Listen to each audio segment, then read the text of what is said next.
Hey guys, Yan here. So today I'm going to be going over things that I feel are important to help improve your consistency across all difficulties in the game. So it's a few key points I'm going to be talking about. It's time spent per stage, learning enemy patterns, priority targeting, improving movement, and situational awareness. It's only five. So first off, the big thing, the big one rather, is time management.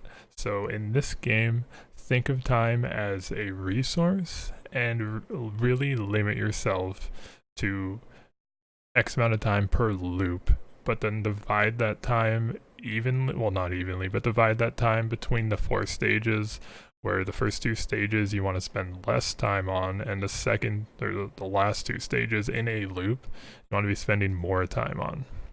So for Monsoon, I do 16 minutes per loop, ideally, and then what I would recommend on Rainstorm, 20 minutes per loop, and then Drizzle 24 minutes per loop should be a good starting point. The reason being for this is because time constantly scales difficulty in a way that spending more time per stage for one or two extra items, majority of the time, doesn't give you enough of a boost to outweigh the difficulty increase. Like in terms of power for the enemies over power for you.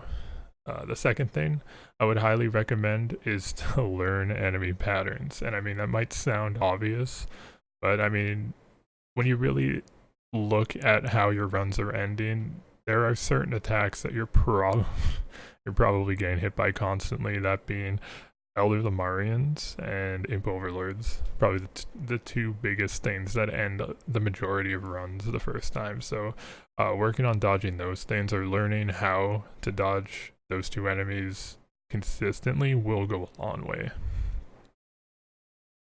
The majority of other things in this game can be dodged by just, for the most part, circle strafing. By the way, there's only a couple enemies, mainly Elder Lemurians and Imp Overlords, that are the exception to that.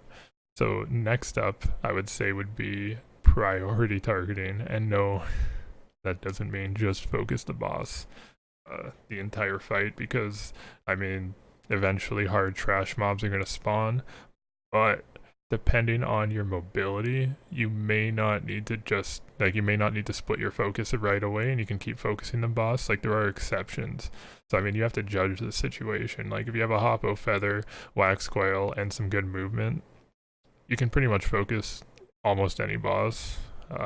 If you don't have any of those and like an Elder Lemurian spawns, or two of them spawn, and you don't deal with them, you're probably gonna die. Right, so just things like that I would highly recommend working on. And again, you have to judge. A lot of these come down to like judging for yourself and adapting to the situation. Now the last two things here that I mentioned kind of go together.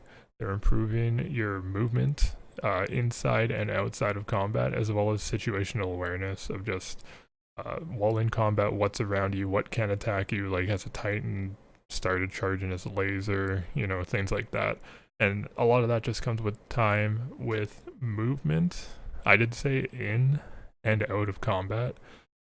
What I mean by outside of combat is improving like how you move around the map for the most part. And that might sound obvious, but when you spawn in, try to have a game plan for how, like, don't just like zig and zag and backtrack constantly for chests. When you spawn, have an idea of where the teleporter can be and the optimal way from what you can see for shrines, and that already mapped out, so that you're doing as little backtracking as possible with the time you have.